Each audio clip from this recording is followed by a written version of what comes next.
Hey there, hi there, ho there. Welcome, Hawkeye fans, to Pop Go the Writers episode 42. That's right, the 42nd time that I've been on your screen telling you what my thoughts are on the pop culture, and joined by my frequent collaborator and co-host, Paul Story. Hello, Paul. Hello, Dan. Hello, folks who are watching now and in the future. Yes. So we are excited to be here talking about the next episode of Hawkeye. I will admit that I was a bit of the curmudgeon last week, being that I was not a big fan of Kate. But I will tell you that I have watched all 3 episodes 3 times. The first 2, I watched the originals, and I watched them again on Thanksgiving. Then I watched when the third one came out. I watched it twice, and then Lisa was over last night, so we watched. She hadn't seen the series yet, so we watched all 3 at once. And she's a big fan. She likes it. She thought it was good, but I will say that each viewing, Kate annoys me less. And I think it's because I'm more prepared for her now. You know, Jack still feels like he's a character from a sitcom, but the 3rd episode was freaking awesome. Yeah, yes, Absolutely indeed. Loved it. Everything from the quips, the way those 2 interacted, the introduction of Echo and Uncle, and the trick arrows. I mean, if you go back to the old Marvel Universe handbook, majority of those trick arrows are there on the page. So it's not like they made them up for the show. Majority of those were already in Hawkeye's arsenal from the 80s and 90s. Yeah, I dearly loved the nope, not that one. Nope, that's too dangerous. Yeah.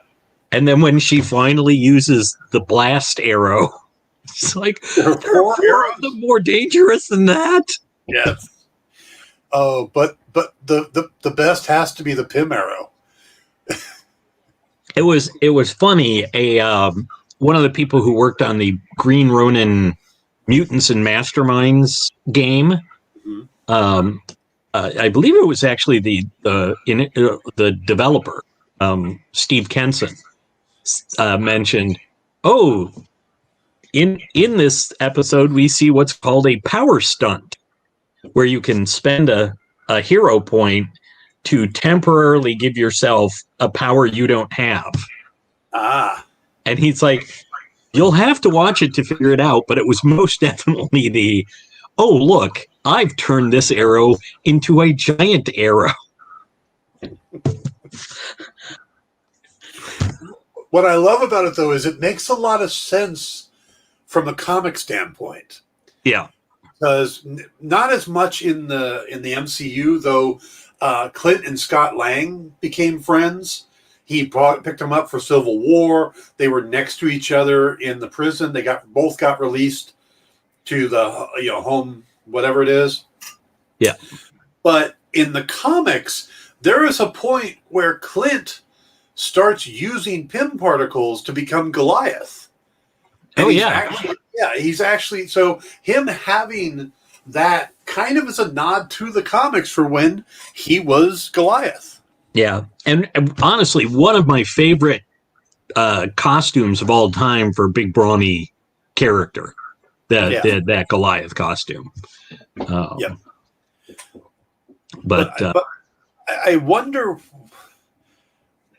It seems like it's a one trick. I mean, what else would you do with that arrow? Well, I mean, I think you could basically use it to, basically enlarge anything. So, like, imagine you shot a door. Door goes, and the building crumbles around it, and it falls over, and you can get in, or I think it's definitely one of those you don't ever expect to use it. Yeah. But there's not that many slots in the quiver. So Yeah. you Yeah. got to think you got some plans for it. Also, I wonder if he would have done that shot by himself. Because I think he would have had time to shoot an arrow hot, arcing high, get the next one out, follow it, and hit it. So I thought it was interesting that he let Kate have that other part of the shot. Yeah. Yeah. Perhaps just though because it's easier to not do it yourself. Yeah. But I loved the part where his hearing aid is out and they're basically thinking in parallel. Yes. This would be easier if it was if we were going the other way around. He's like, I bet you this would be easier if it was the other way around. I just really yeah. That was just, I really, really enjoyed that. It was, and then, Kate getting all like, oh, we're communicating. Yeah. Her character grew on me a lot in this episode. Not as much as if she had misused the Pym particles, though.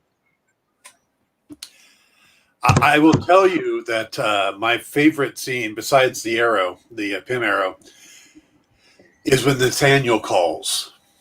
Yeah. And hear him, and that moment is what endeared me to her. And you know what? I watched that. I loved it. And I said to myself, I bet you this is going to thaw Dan's heart a little towards Kate. I honestly did, because it was very much, you could see that she was starting to see that it's not just, swinging from chandeliers. And and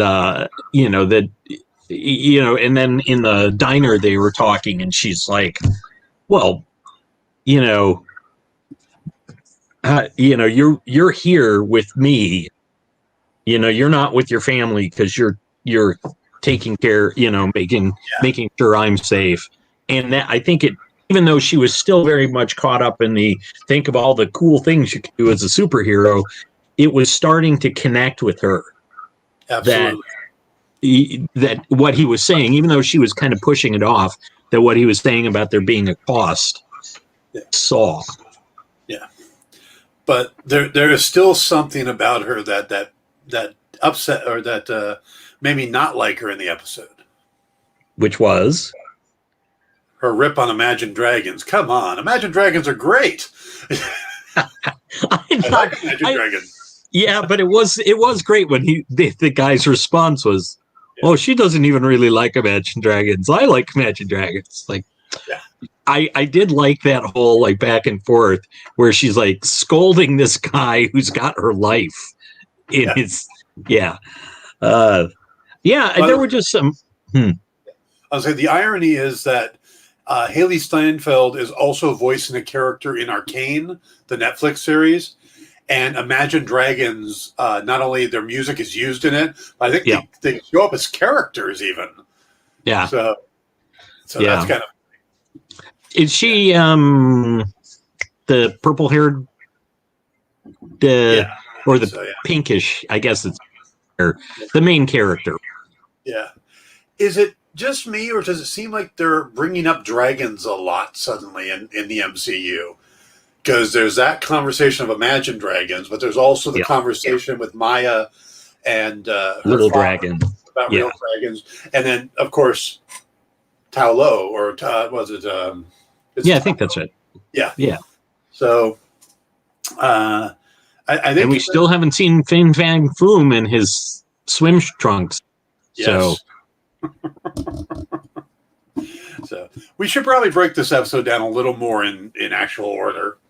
So let's go back to we come into the episode and the first thing we see is 9-10-year-old Maya Lopez in class, and we learn that she's deaf and that they can't afford a special school for her. But even though Dad promised, but he wasn't able to. And we learn that she's into martial arts and all this other stuff. That he tells it's a great little scene between her and her father. and they did a little setup for what I think they're substituting. I don't think that she's going to have the Taskmaster-esque power per se, but I think they're just setting it up that because of her upbringing and her dad telling her what you can do is watch.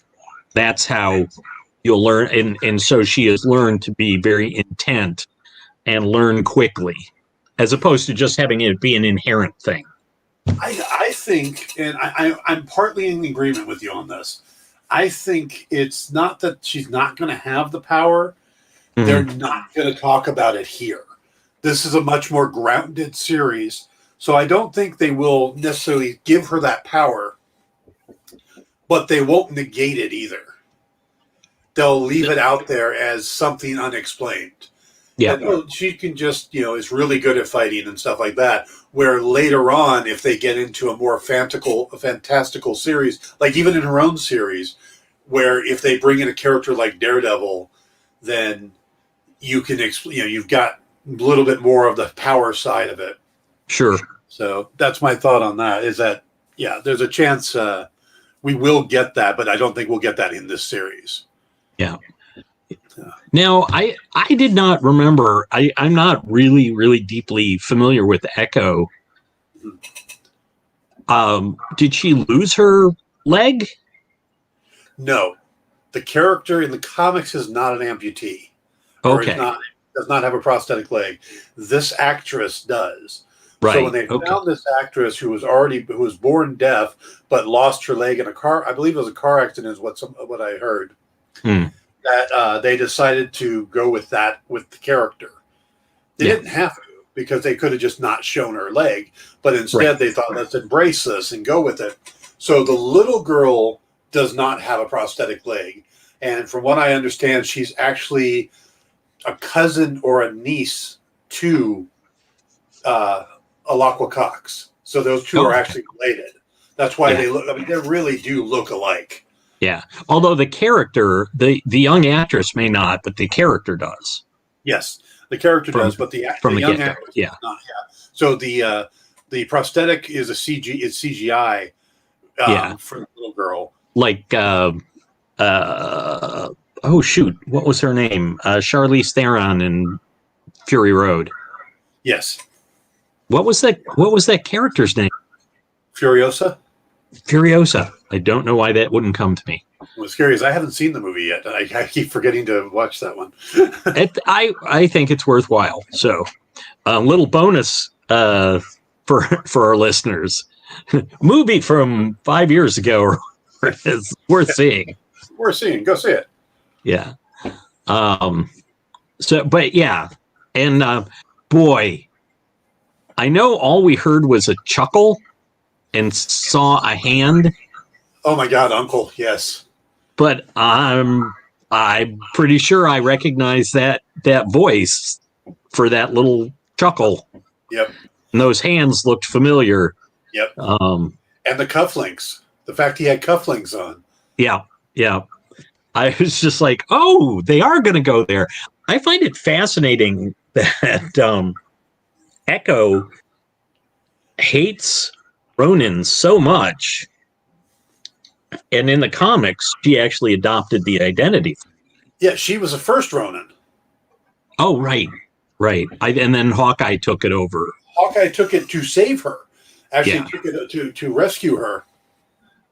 And he did it because he had come back from the Skrull thing, or come back from the dead, and was processing all that. I have some thoughts on that, and it's a good time to bring that up. I'm not convinced that was actually Ronin that killed them.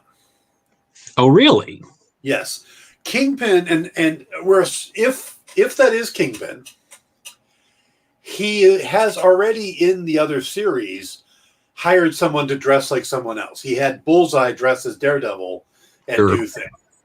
I could see him hiring someone to take out the Tracksuit Mafia dressed as Ronin so that he wouldn't have to deal with the fallout. or simply to remove her father so that he could be the central figure in her life instead of a secondary. Yeah. But in the comics, they have a falling out. They're partners, but they have a falling out.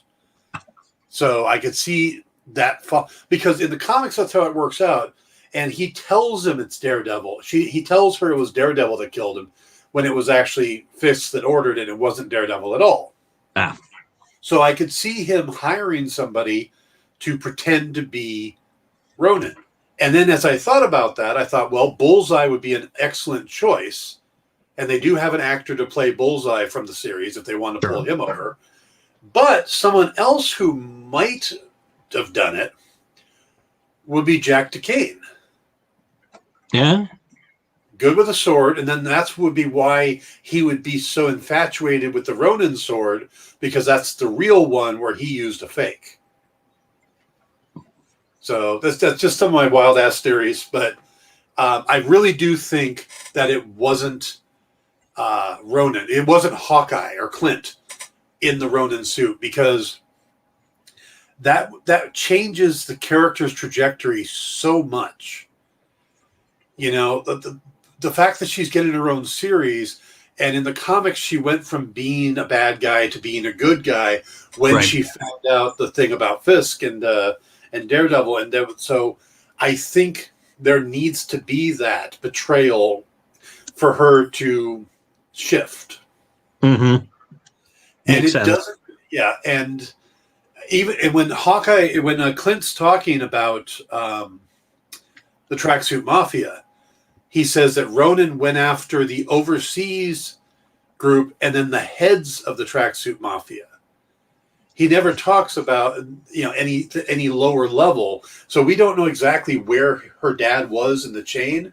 I know she ran that, but that doesn't seem like the higher ups. You know. Mm-hmm. Yeah. So yeah, I kind of got that feeling that maybe it's not Clint, and that would still follow the comic story in spirit, the spirit of the comic story, which Marvel tends to do. They'll change things, but they follow the spirit of the story. Yeah. Yeah. Yeah. Really See, and I didn't know the character well enough to get that. Yeah. Plus, it seemed weird to me the moment she came in the room. Here's this guy in there killing everybody. She walks in the room and he leaps out the window. Why would he just not take out one more person? Well, I think the idea is that he didn't, she was kind of skulking. He didn't notice she was there. Yeah. But, yeah. The other thing is we don't know when that takes place. True.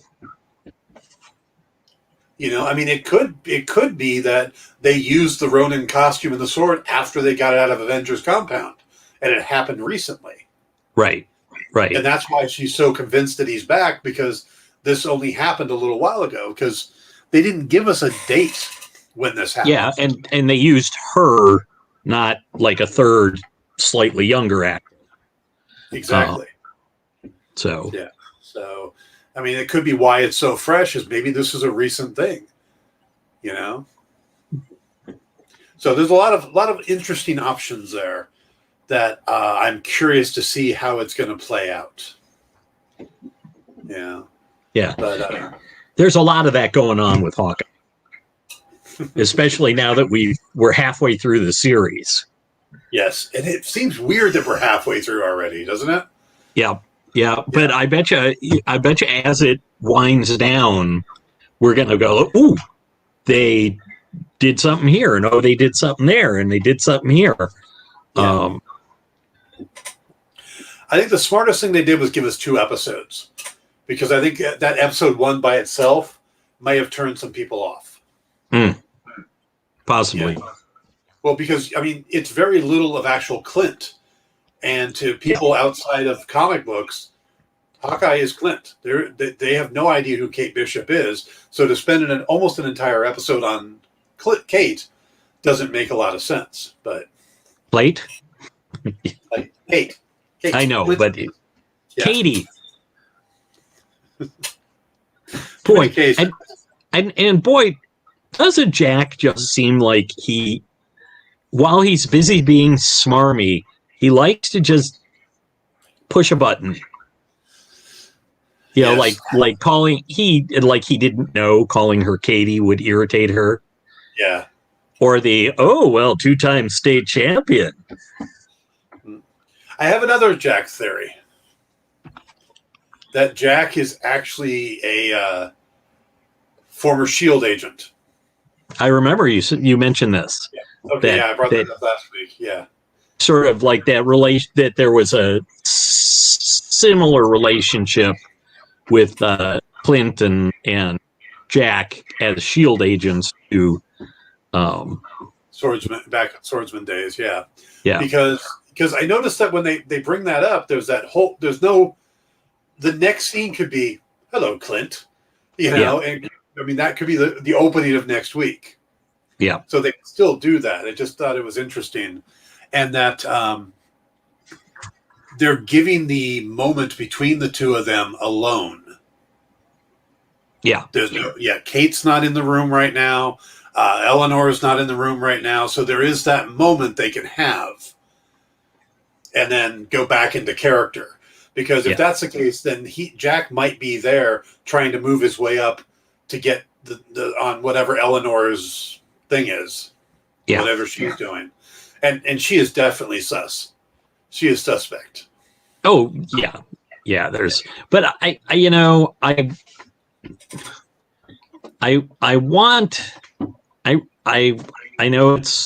it's possibly not rational, but I just want him that guy. I don't want him to be a S.H.I.E.L.D. agent. But that's just what I want. Yeah, they've gone out of their way to make him seem like the bad guy so much that it would almost seem like, too easy. Could be, but I will always think of the swordsman guy. In the same way that I will always think of Magneto as a bad guy, which pisses people off. Well, that's how we were presented him, Yeah. Well, and the whole I always wonder with characters, like how many people do they have to murder before they're irredeemable, or at least that it's unforgivable. Well, I don't think that matters anymore because look at the John Wick movies. Well, at least he's just a killer killing other killers. Well, but what do you think he did prior to this? How he got his reputation as the Baba Yaga? He was just killing anybody they asked him to kill. Yeah. But we don't see it. Right. And so, they killed his dog. And that's the thing. They killed his dog. Yeah. And really, yes, we don't really care about John Wick. We just care that his dog's. But it's one of those things like people are like, oh, Kylo Ren, he's so dreamy. And I'm like, he killed more people than Darth Vader. And I don't buy Darth Vader's redemption. Yeah, so he killed children. Yeah. So did Darth Vader. Yes. Well, and he was right on board with that whole like, oh no, we're not just killing a planet this time. We're killing a solar system. Yeah. Oh, and he killed his own father for no apparent reason. Yeah. Other than Harrison Ford begging him to. Like Clint at the LARPer convention, just kill me. Sorry, please, God, kill me. Yes. I still, jumping back, I still love the look. Either I take this fake sword and I fake kill you and you fake die, or I take my real fist and punch you and you really go down. Yes. Yeah.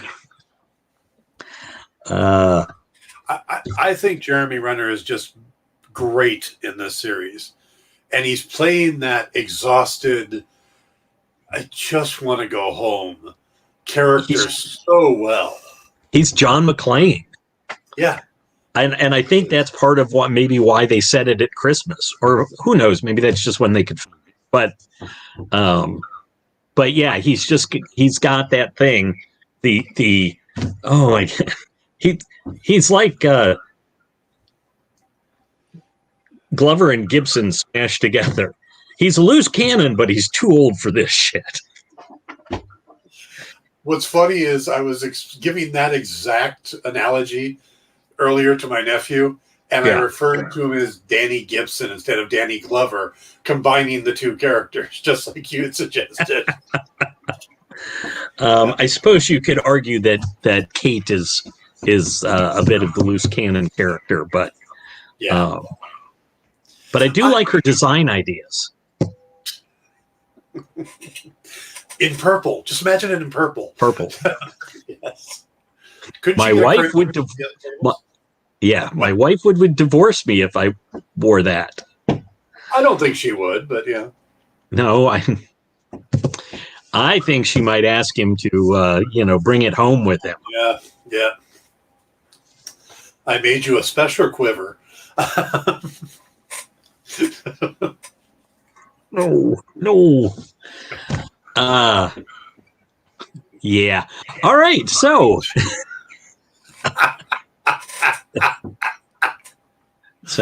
I'm waiting, by the way, for I don't think Lucky has been named Lucky yet. So I'm waiting for Pizza Dog to maybe come to Clint's rescue, because he's wandering around the apartment somewhere. Yeah.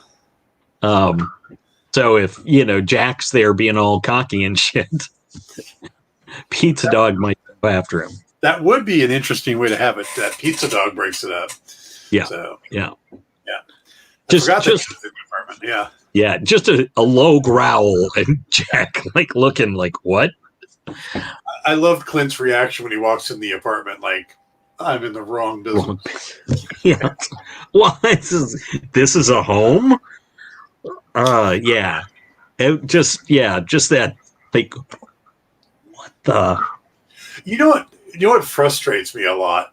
Yeah. Is that Kate's communication sucks, because she never actually says the full amount of information.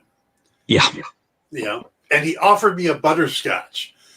He offered me one of Armand's signature butterscotch or monogram butterscotches from Armand's home. Okay, that's a little more important than he offered you a butterscotch.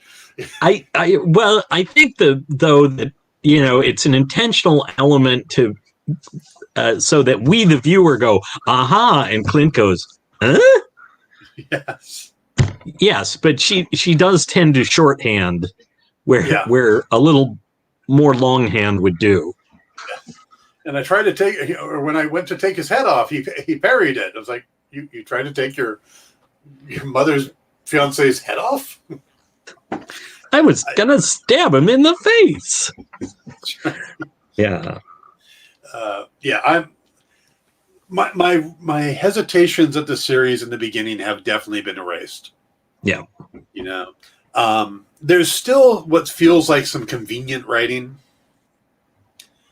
Things that just don't make a lot of sense to me. Okay. Like her wearing the black tuxedo that just happened to look like all the waiters. That still feels like convenient writing to me, so that she could get her down, because it's not a real good explanation of why she did that. And the real coincidence comes in with her particular choice of rebellion matching up with that. But I'm always sort of open to like one big coincidence kind of thing, where by the way, as I was rewatching, I just definitely think that the Ronin suit was entirely it's right there, and it's going to conceal me entirely so that people aren't going to know who I am. She was willing because that was the moment that she decided to get physically involved, as opposed to sneaking downstairs. I think she just thought, okay, so if I get caught, I get caught. Okay, but I'm going to counter that. Yeah. They go back when Clint gets her back to the apartment and says, "Give me the vest so I can get out of here." She has to go upstairs and put on sweats. So that means that she got out of her tuxedo and into the costume. I don't know that I agree with that. I took it more as she was wearing the tux under the costume, and it was just from all the exertion. But they did not make it clear one way or the other. So I take your point. Yeah. So like I said, it's just there's something Clint points out. Maya attacks Kate because she's so angry about the Ronin thing and wants to, starts to strangle her, and Kazi has to break it up. But Clint points out that she looks like she's 9 years old. And no one ever thought Ronin was a girl, but still, he's So if this did take place recently, it makes sense. If her father died within the last 6 months or the last year, but if he died, during even a few years ago, a few years ago, it wouldn't make any sense for it to be Kate. She's too young. Although I think that part of that was just to show how wrapped up in the emotion echoing that. Yeah, she could have worked that out, except she was just seeing red. And so she wasn't thinking it through or anything. I did love the I did love the bit about he's dead. Well, who took him out? The Black Widow. Well, that's convenient. How would you know? I was there. Yep. And it was just like kind of bits and pieces. It's like stick close to the truth. It's Ben Kenobi line. Yeah. Darth Vader killed your father. Well, sort of. In an odd way. Yeah. Mostly I dunked your... What happened to my father? He was dunked in lava by his mentor. Yes. Who was his mentor? Wait, didn't you say you were his mentor? No, I said it was his friend. Yes, Qui-Gon Jinn was his original mentor. But who wouldn't trust Alec Guinness when he tells you something?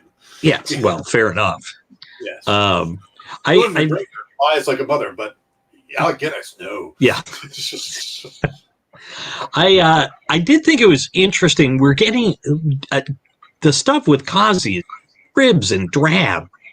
Like, we're not really, yes, he fought Kate almost to a standstill, which should tell us that he's pretty good since she punched out a whole bunch of guys before.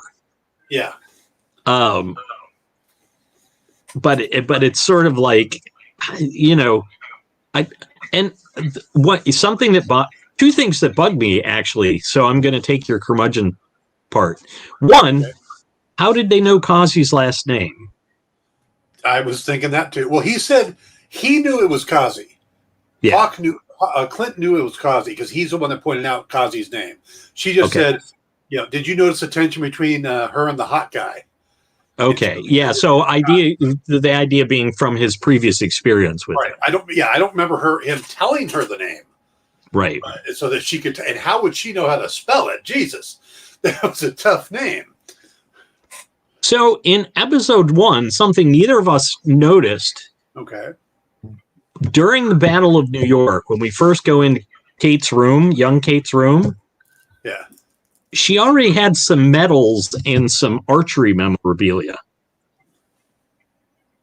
Did she have archery? I know she had. There was one where it was like arrows stuck into something. Maybe it was supposed to be a Cupidish kind of thing, but it was like it. But it did seem like she had some medals too. Yeah, and it's like, wait a second, but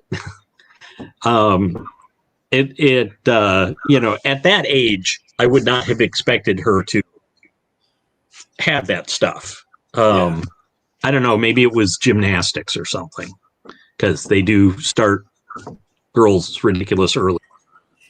Yeah, and she was taking gymnastics and karate and fencing and all this other stuff. Yeah. So, but I wonder if we'll find out any mysteries about her father. Yeah, he's not a throwaway actor, Brian D'Arcy James. Mm-hmm. So it could be, and we don't see him dead. We don't see how he died. So it might be because we're supposed to find out that Eleanor killed him, or it might be that he, I heard someone say, well, maybe he's uncle, and I don't think that works. Oh no. We're all pretty sure who uncle is. Yes. Insert bowling reference here. Did you happen to pick up on the fact that when little Maya is doing her karate thing, and she's watching the match before that, mm-hmm. the kid that gets thrown to the ground is listed in the credits as Little Kazi. Oh, really? I did not see that. Yes. So it seems like that all of the Tracksuit Mafia's kids were going to this thing. Yeah. They kind of grew up together. So I thought that was interesting. And that he refers to Kingpin as uncle as well. Mm-hmm.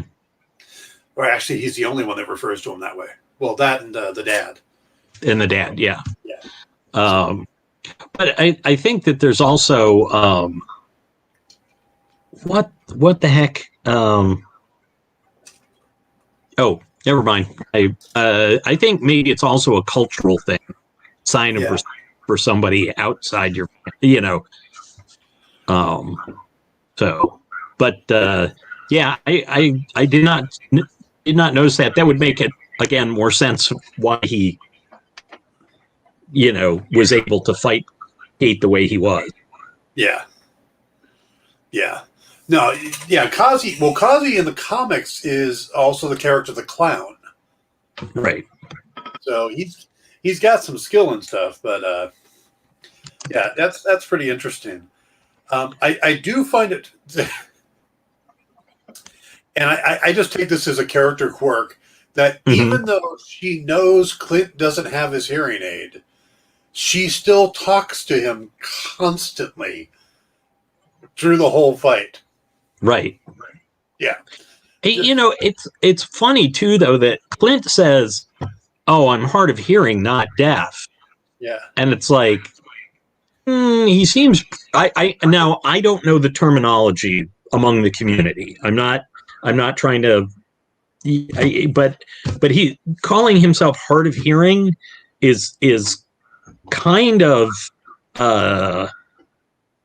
an understatement, given that he cannot seem to hear her without his hearing aid at all. Yes. Maybe that's just my ignorance of the terminology for the hearing impaired. Yeah, it could be the terminology, or it could be he's downplaying it, because I think he's better at signing than he let off. I think he wanted to be able to let her sign freely, thinking he wouldn't understand it. So and that may tie in also with the fact that Kazi was saying none of these assholes have learned ASL in the last 24 hours when they were talking. So yeah, maybe Clint was picking up on. I was a little disappointed in Kate not understanding how Clint got out of the duct tape. I know how to get out of duct tape. Yes. I mean, yeah, you start the edge and then it just tears. But she seems genuinely disappointed that he wouldn't tell her while he's running and trying to get away from the people. Hey, Plant.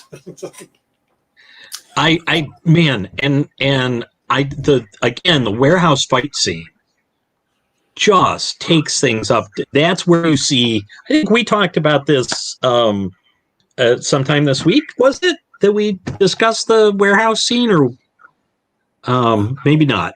But just it takes things up such a notch. Yeah, where you see Clint being Clint, being Hawkeye. Yeah. To the extent that, that whole like slide off the thing, spin, shoot. And I'm sure he's like, oh, that was a bad shot. I clipped the guy's ear before it, Yep. Damn, I'm off tonight. Yes.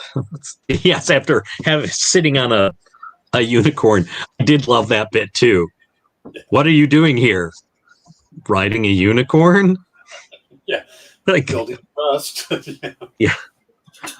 I love the fact they run out of quarters and someone goes, go get more quarters. He goes, yes, please. Yeah.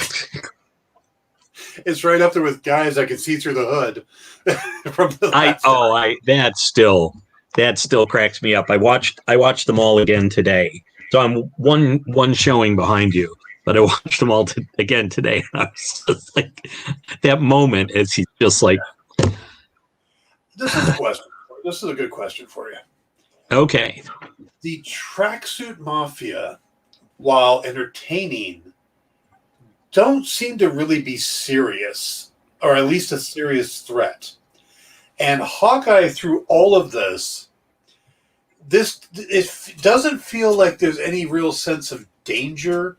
The only real impetus to move this along is him to get home for Christmas. So does it feel like there's any real stakes at this other than missing Christmas? Except that, although Clint doesn't know it, Echo was all about like, hey, check up on Clint Barton. Yeah.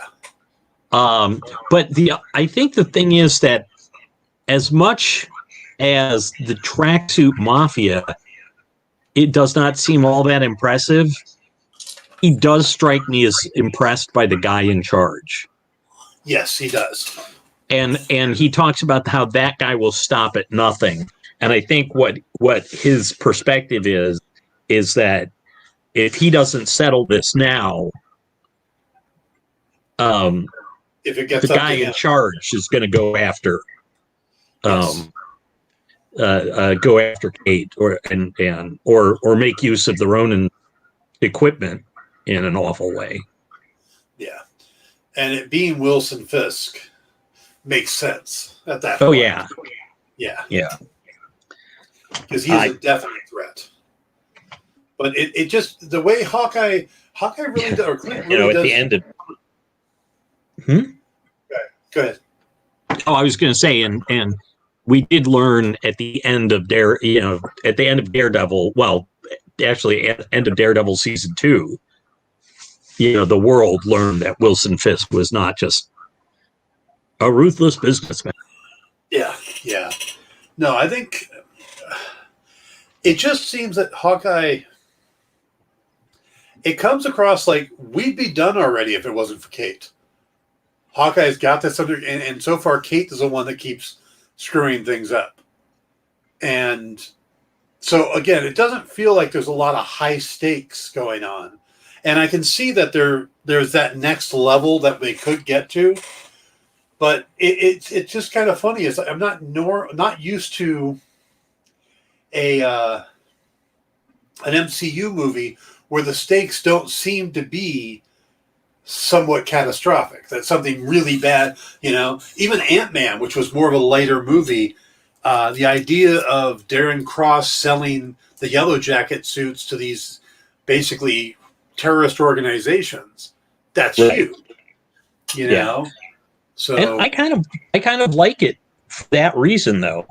Yeah. That this seems to be a low stakes. Although, but it's about people's lives, individual lives, not a sweet. Oh, the world is going to explode if we don't do this. Although we did get, as you mentioned in the last one, I fought Thanos. Yeah. When I gotta go put on fake armor and deal with LARPers. Yep. Yeah. It is interesting that they keep. The one thing about this series that is interesting is that they keep reminding us that they're in the MCU. Yeah. There's the Thanos reference there. There's the Thanos was right written on the toilet. There was the whole Rogers the musical, bringing up Black Widow in the scene.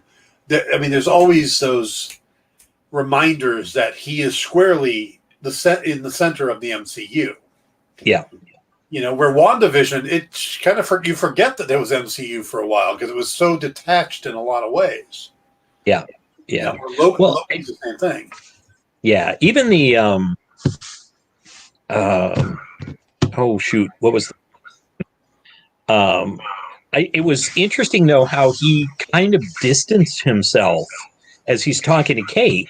It's like my job has been to disappear, to not be noticed. Yeah.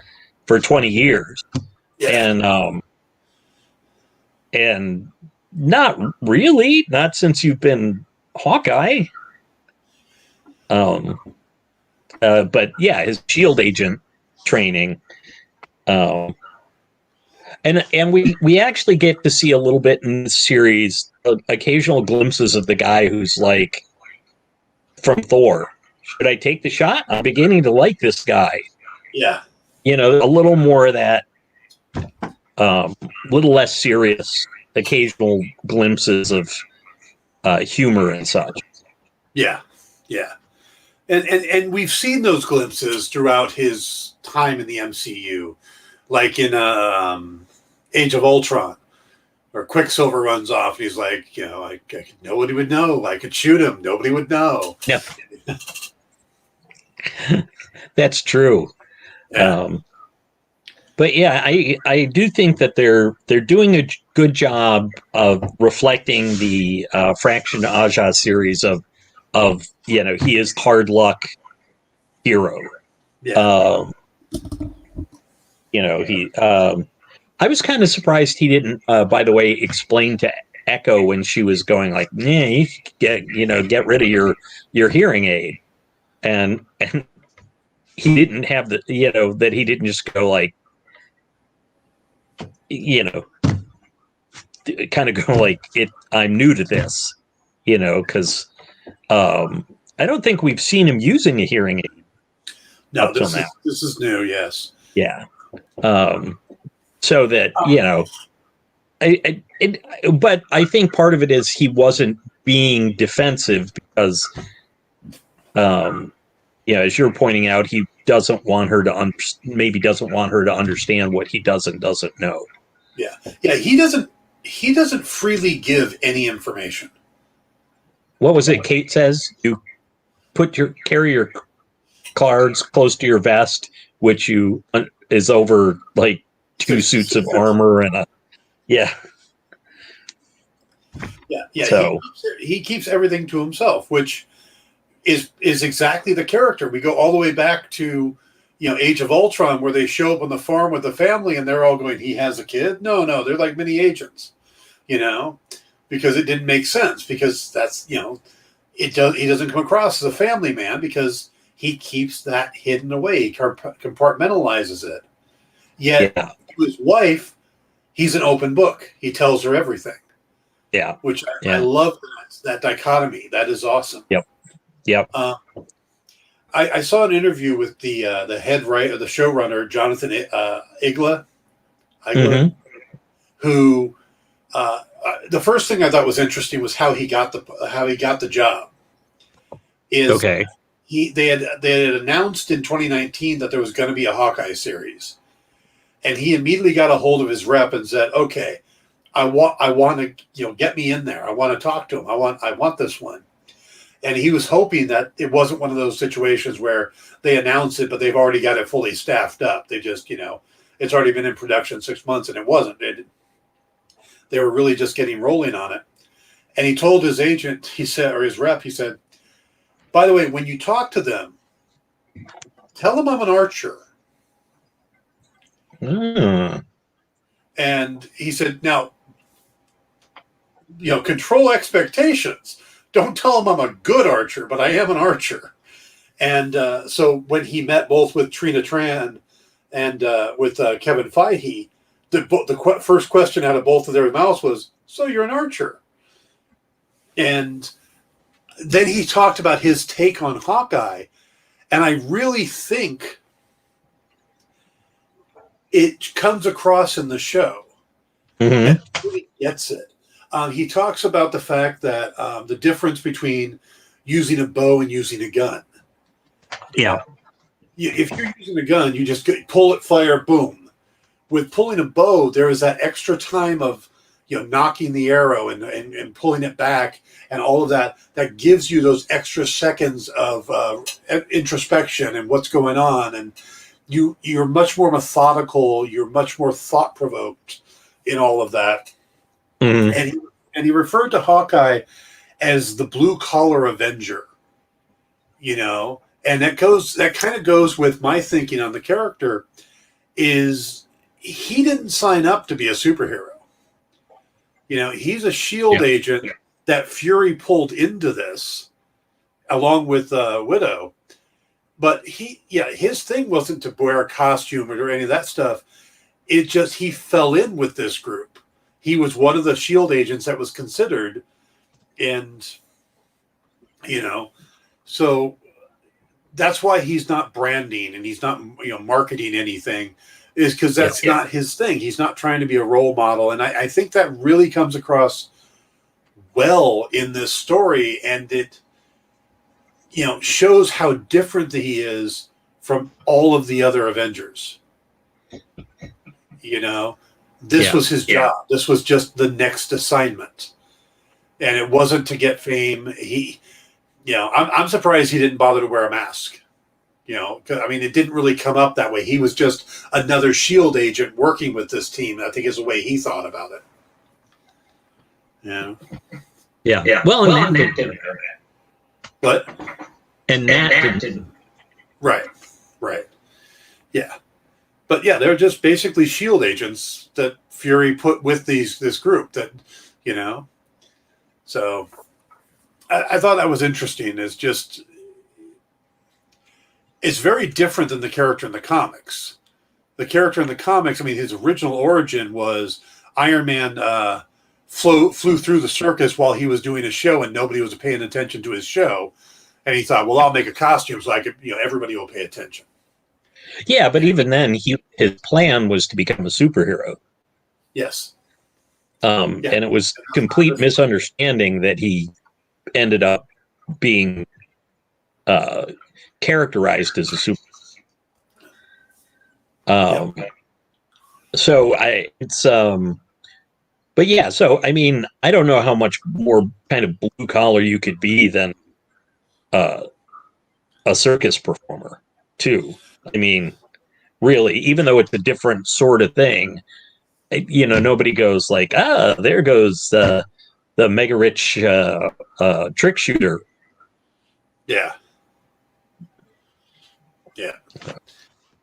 A circus performer and an archer. Yeah, those are those are definitely the blue collar level stuff. Yeah. Now, not like the clowns. What did you think of the chase scene? Of his what? What did you think of the chase scene? I thought it was spectacular. I kind of love the decision, which is not the way it went in the comics, where he takes the big old Cadillac, I think it is. Yeah. Because he's not going to. Lincoln Continental. Oh, is it a Continental? Boy, I'm embarrassed. My family's Ford family. But that that was my second guess. But yeah, trying to avoid bashing up the Charger and then his pain when the Charger ends up getting trashed anyway. I thought it was really interesting that, like, I never really associate purple with the MCU Hawkeye. I mean, your figure there's got purple touches to it, but the purple gas and the purple goop and stuff. I'm like, hey, when did purple become like a big thing with him? His blast arrows aren't purple. No. But it's probably Laura's choice. Yeah. Well, it's interesting because Kate was wearing purple when she was doing the bell tower thing. Yeah. As if it was, she said something about it being appropriate. And I'm just sort of like, mostly he wears black. So it was kind of like purple piping on his uniform and stuff like that. Yeah. So there's always been a hint, but but yes, not that kind of lighter purple sort of stuff. Yeah. So I just thought it was funny. I like that they kept the humor going through the car chase. Yes. And her enthusiasm for, as I mentioned earlier, her enthusiasm, like, oh, we're connecting. And it's like, not really, but okay. Her running commentary on the arrows. Yeah.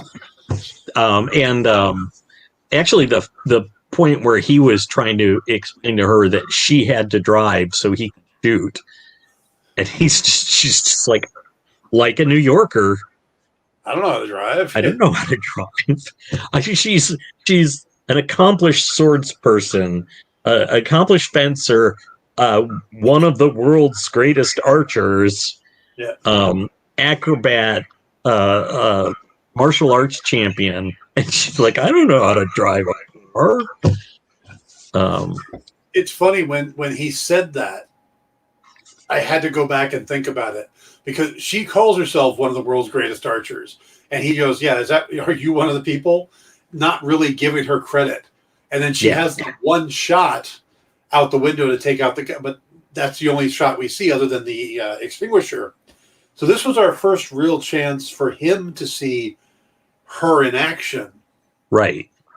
So when he says, you're not wrong calling yourself one of the world's greatest archers, I then had to kind of replay the whole car chase in my mind. It's like, so she's leaning out the window of a moving car and nailing every shot she makes. Yeah. Okay. Yeah. I get it. She is really good. Because it's kind of weird to throw that line in there. And then you think back, like, she nailed 2 traffic lights as they were going through an intersection with acid arrows. Yes. Although I did like that she shot twice. They didn't go so far as to have her shoot the 2 arrows together. But yeah, that was there was a awful lot of stuff, and actually I did like the scene on the stairs, which was last episode, where she shot the guy and got the Molotov cocktail, and Clint looks back and she's like, "Told you." Yeah. So no, we can see her skills, and she's good at fighting. The little slide maneuver to take out Kazi was actually really nice. Yes, very much so. I do really, like I said though, at first, the first time through, I just thought, well, this guy's giving her a lot of trouble. But now, as of course you mentioned that he was one of the kids. Yeah. It's sort of like, that's why because it's the Kingpin's training dojo. Yes. His little academy for killers. Yes. That probably the old Taskmaster would have run if there wasn't a different Taskmaster in the MCU. Okay, so what if you had to put odds on it? What do you think of the odds are that it's going to be Vincent D'Onofrio as the Kingpin at the end, by the end of this? That uncle is Wilson Fisk. 95%. I really, I know it was only a laugh in his hands, but Yeah. I'm convinced. Yeah. How about you? What percentage do you put on? At least 90. I'm up there with it as well. Yeah. I couldn't see them doing that big a bait and switch. And then also I went back, I rewound last night when I was watching with Lisa, when they were walking through the park together, walking the dog. I stopped and rewound it when he specifically says that refers to the male gender, the head of the mafia. Because there was talk that maybe Eleanor was actually Madame Mask, and that maybe she was running the tracksuit mafia. And so when they said he, that makes more sense to me. And there aren't that many characters that fit with Echo and stuff. So Madame Mask has been a big Kate Bishop enemy. So it would make sense. And having it be her mom would be really twisted, but that makes sense in the comics. Wilson Fisk makes a lot of sense with Echo. Yeah. And like you said, if they then do the there aren't that many other characters that fit story-wise that it would have any form of actual dramatic impact. They could make it anybody. They could make it, it's Hammerhead, it's Silvermane. I mean, there's plenty of people they could make it, but not that really affect the stories that they're trying to tell. Right. And as you say, the emotional impact, if she finds out that, as you say, that Kingpin was behind her father's death rather than Hawkeye.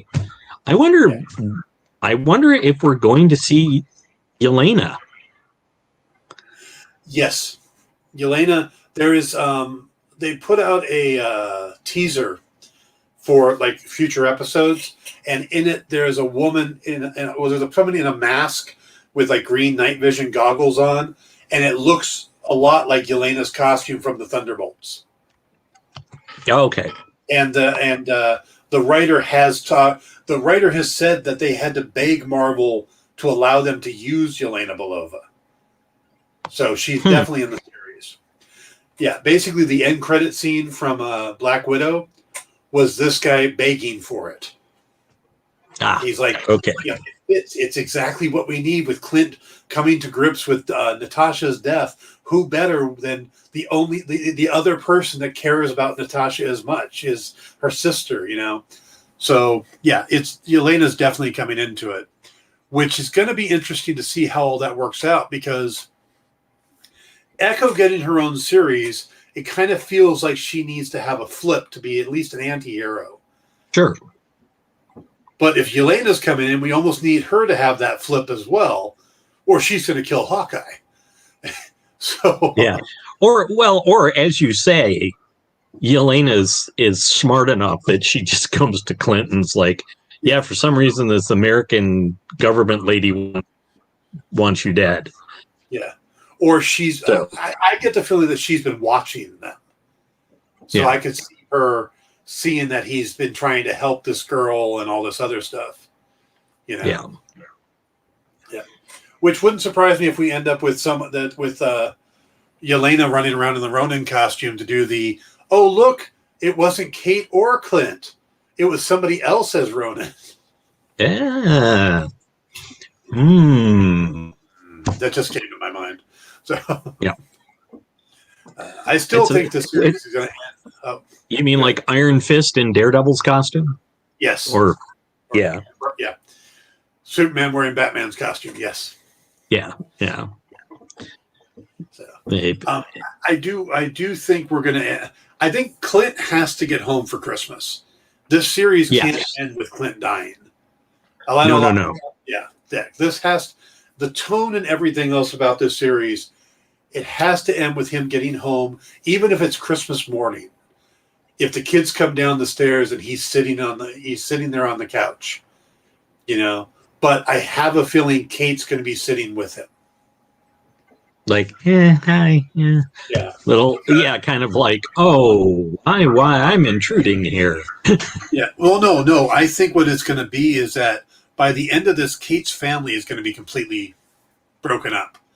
I think we're going to find out her mom's been doing bad stuff, and that maybe her mom killed her dad, and she's pretty much just going to be alone in the world. And Clint's just going to go, no, you're coming home with me. Yeah. You're coming to my family. Yeah. Do you think, by the way, that Eleanor used one of Jack's swords on Armand? Yes. Because you're really strongly tied in on this whole swordsman's not entirely a bad guy thing. Yeah. No, I think she used one of the swords so that if it does come down, it'll get blamed on Jack. I think the marriage is a power play. Mm-hmm. Yeah, I think she is just a conniving woman. Yep. Well, that whole thing where she keeps on.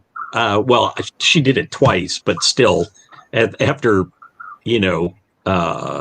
almost 10 years, she's still doing the. Oh, you were born to privilege. I wasn't thing. Yeah. First to her husband, then to Kate. And she wasn't entirely wrong, but there's just some element of like she's the way she keeps on doing this. It seems like she's got ulterior motives. Yeah. So now, I thought this in the first. Another reason I think it's definitely Kingpin is the way they introduced Echo in the end of the second episode. Okay. In that very red lit room. Yeah. We were supposed to get that Daredevil feeling. Daredevil's fingerprints seem to be all over this series. You just get that feeling like, yes, we're in New York. This is Daredevil's area. Some of this takes place in Hell's Kitchen. This is Daredevil's area. So, he's just kind of haunting the background. He's like right behind Clint through the whole thing. Yeah. I definitely think that you were supposed to get a very sinister feel with that scene. And the red light and everything. So, I don't know who the huge actor is, but I've seen him in other stuff, and I always enjoy his performances. And I can't remember the character's name, but like the really big guy in the Tracksuit Mafia. Ivan, exactly. The one who get hit, but not that Ivan. Yeah. You really don't want to see what this hero does. Yes. I find it fascinating that having actually done some archery when I was younger, that still would have hurt him. That dongle would have hurt a lot. Yeah. So there's a lot of speculation that maybe Ivan's a little souped up at some level, because not only is he that big and that took the arrow, but in the previous episode, he punched his way through a car window. Yeah. Well, he was wearing rings. It does help. No, I'm not. I'm just saying that they do tend to. It will tend to focus things on a smaller area. The impact, but. Yeah, I don't know. That'll be interesting to see. So maybe he's Uncle. No, he's definitely not Uncle. He's not, bro. Yeah. Yeah. No, that was D'Onofrio's laugh. It was so. I like. it's so small, and yet I'm like, well, that's him. Yes. Because I was actually sure he was going to be a red herring, and then it's like I saw the hands and the laugh, and even with the framing as it was, I'm like, yeah, I'm pretty sure that's D'Onofrio, or at least his stand-in. That and the fact that if you listen closely during that scene, the father steps away and you really don't hear anything. When that character moves closer and we're listening through kind of Maya's perspective, you hear his footsteps. You feel there's a louder thud when he walks. Mm-hmm. So he's obviously a very big guy. Yeah. So, yeah. It's definitely set up for it being D'Onofrio. Yeah. Now, I don't know that we'll necessarily see much of him. No. I think he'll be a cameo at best, but... Yeah. Yeah. Now, there's supposed to be a big cameo in episode 4, and then that will lead... And episode 5 is supposed to be the game changer episode. But my guess is that cameo will actually be Elena. Mm-hmm. We'll meet her at the end of 4, and then deal with her in episode 5. But it just seems like they have so much to take care of, and only 3 episodes left. Yeah. Yeah. Well, I don't know. They've done a lot so far, and they managed quite a bit in Falcon, the Winter Soldier, Loki in a relative. Well, I guess Falcon, Winter Soldier had 9 episodes. Right? No, there were 6. There was 6. There was supposed to be a 7th episode then? No, it was WandaVision that was the one that got the it was supposed short to be 10, by and they ended up doing 9. Sorry. Yeah. It's all blending together, Dan. Yeah, What If was the same. It was supposed to be 10, they ended up doing 9. Right. But Loki and Falcon were both 6. Yeah, it's gonna. I guess I have faith because they've done it before to relative satisfaction. But yeah, it does seem like there's so much to get done. And I think there is the setting up of a MacGuffin, but basically the one thing I don't think will get resolved here is the watch. That was the original thing they were going after. Yes. I think that because the way Clint says in the episode, it's disturbing to think that things from the Avengers compound are out there. Yeah. To me, this is the setup for Armor Wars. That's a Stark Tech watch, and it's the start of Stark's technology getting into the wrong hands. Mm-hmm. And it would make a lot of sense so you take that off the board, then it seems a little more manageable what's going on. Yeah. I would not be surprised to see that as a final episode post credits, mid credits bit, where the use being handed over. I don't know, perhaps to Valentina. Interesting. Or I would just love to see, that's where we get Vincent D'Onofrio. He's sitting there looking at the watch, puts it on, and it forms into Iron Man's gauntlet on Fisk's hand through the nanotech. I think that would be an interesting way to end it. So, I think the series does set up a lot of things. Yeah. I think it helps. It will help bring Yelena more into the MCU, give her connections to the Avengers, at least through Hawkeye. I think it establishes Echo.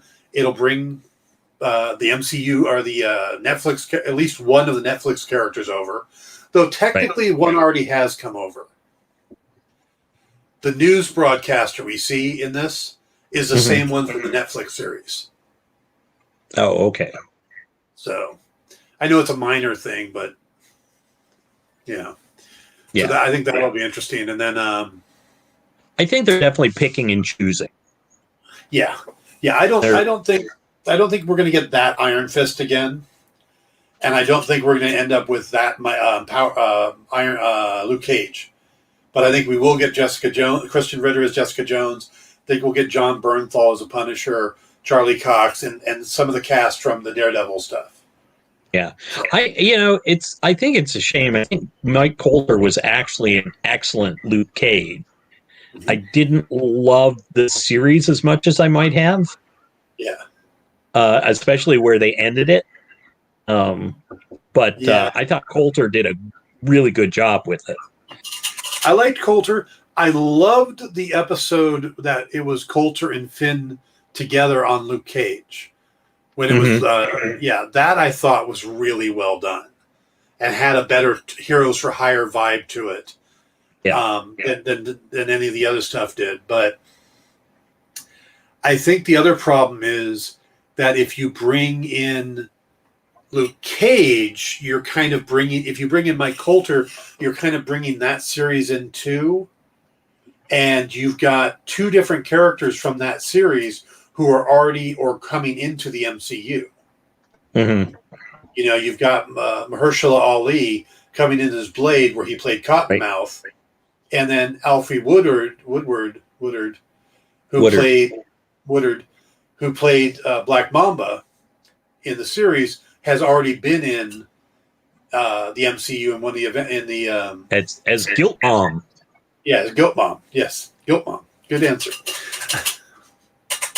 So yeah, it'll be interesting to see. But yeah, I think they're just kind of cherry picking.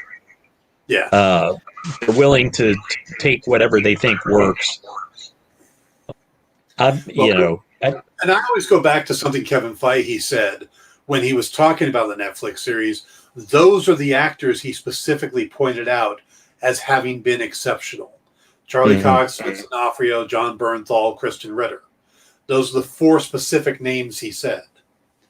So now I don't know if he if that means Deborah Ann Wool wasn't great, but I get the feeling that they're going to bring back most of the Daredevil cast. Right. Which the only other one I absolutely think they need to bring back is Rob Moran, who played Turk, because I thought Turk Barrett was one of the best things about the Netflix series, how he kept popping up in all the series. Turk was awesome. And eventually you want him to become Stiltman. Was Turk Stiltman at some point? One issue of Daredevil. He steals the suit from the other guy, tries to use it, and Daredevil just takes him down. It's ugly. But Turk is Stiltman for a little while. It's sad or weird or something, but I would dearly love to. I had forgotten that we saw Stiltman's suit in the Gladiators workshop, but I would just dearly love to see that because it's just such a weird character. Yep. Daredevil's villains are horrible before Frank Miller took over the series. He really upped it. Hello. Well, Eternitine. Eternitine? Yeah, we'll go with Eternitine. Hello, Eternitine. Hello. Thanks for stopping by. Yeah. I see. And what was with? Okay, it slipped away. But I don't know.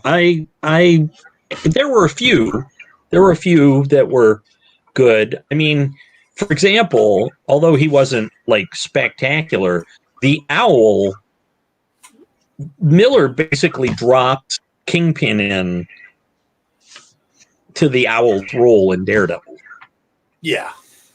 And of course Bullseye was Bullseye created by I think he was before that, but I don't think he was really seriously taken.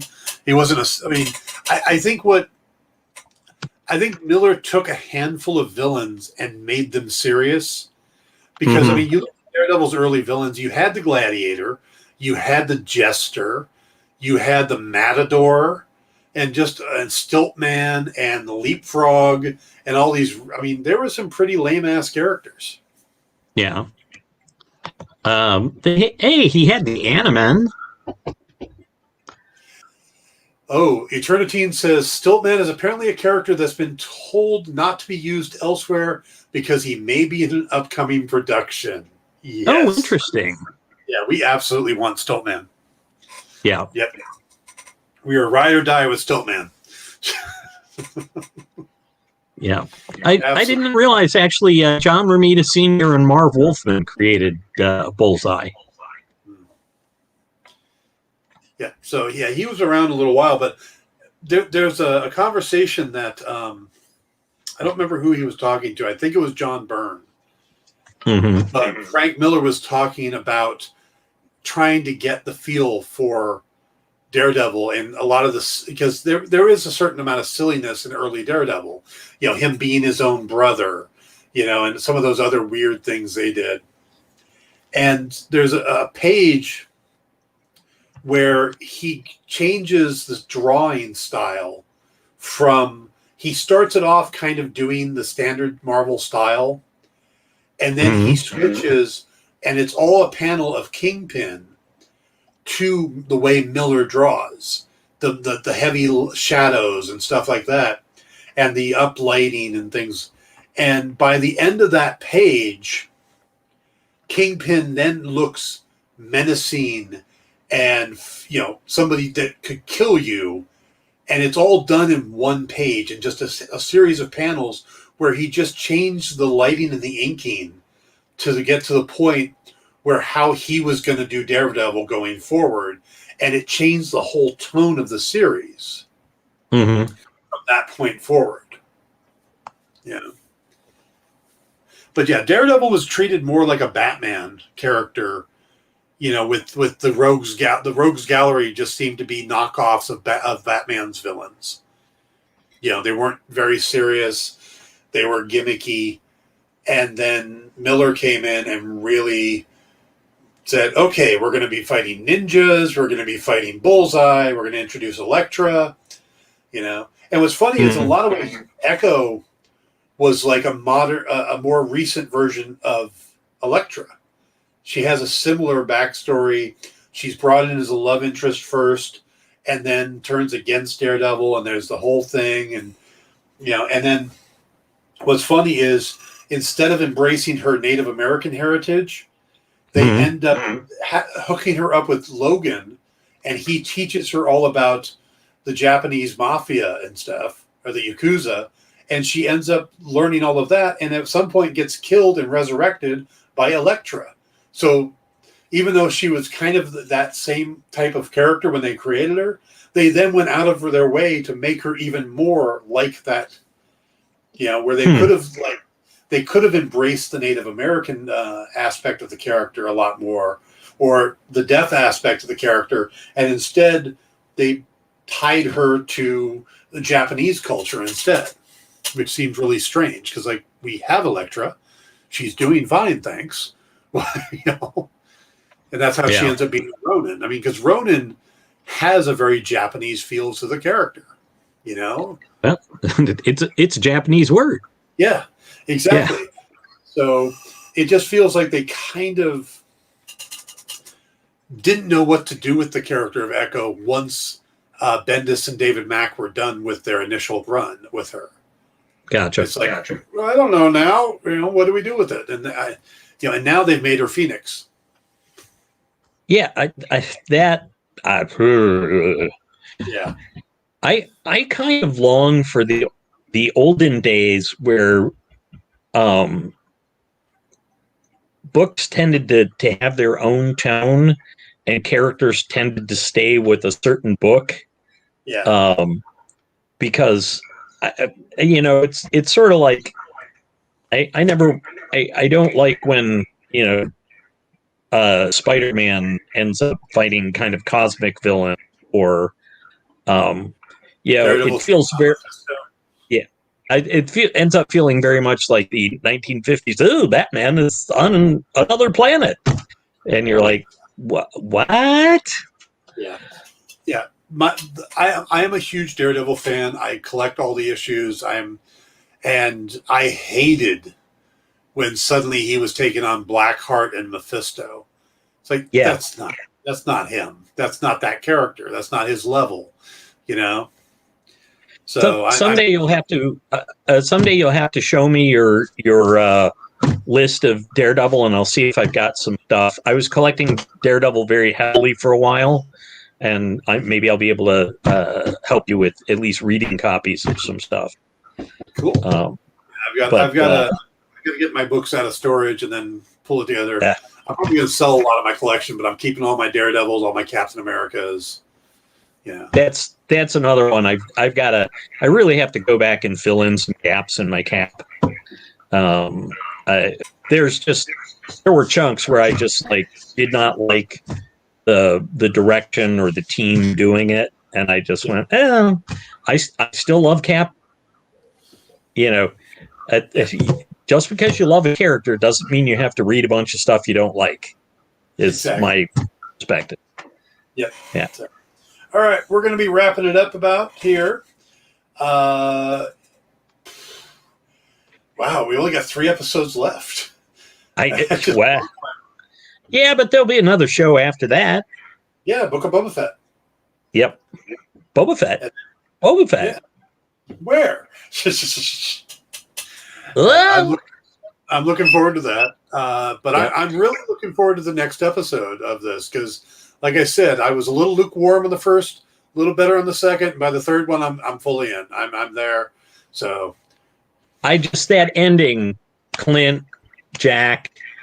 I don't know what kind of relationship they have, but I feel like there's going to be some kind of relationship. Yeah. Because it would just be, okay, would it be a big coincidence? Maybe so, but it's still just that idea of it not being simple, and yes. And Hawkeye being kind of like, why didn't you tell me this was the guy? Yeah. I don't think he'll want to break the cover either, so he'll probably keep it quiet. Well, you're assuming there's a cover to be broken. Yeah. Well, you know, when S.H.I.E.L.D. fell apart and they all went different ways, he doesn't know where Jack went. Jack might be CIA now, something else, you know. Yeah. Or he could be an assassin for hire. Yep. Wearing a Ronin suit and killing the Tracksuit Mafia. Yeah. So that's the answer if you want to keep it self-contained. Yeah. Oh, I don't think I think he's just a crazy sword aficionado who wants that stuff. But it's possible he's the guy that taught Clint some of his weapons expertise. Or at least they were in. It could be that they were in S.H.I.E.L.D. together, and maybe Jack was another option that Fury looked at to go with the Avengers, and he didn't. Eternity thinks that Jack is uncle. I'm not getting that vibe. I still think it's Wilson Fisk, but yeah, anything. We're both fairly convinced, but I do. Dan has expressed that he thinks that they might have been in S.H.I.E.L.D. together, Clint and Jack. I still want him to be a supervillain, but I'm definitely leaning towards Uncle being Wilson Fisk. There's been too many clues, and I don't think that they're going to pull that rug out from under us. But we'll see. We'll see. Yep. All right. That's going to wrap it up. Hope everybody have a great week. Paul, have a good week. We will see you next time. Yeah. Holy smokes. With another episode of Hawkeye next week. So, all right. Have a good night, everybody. Take care.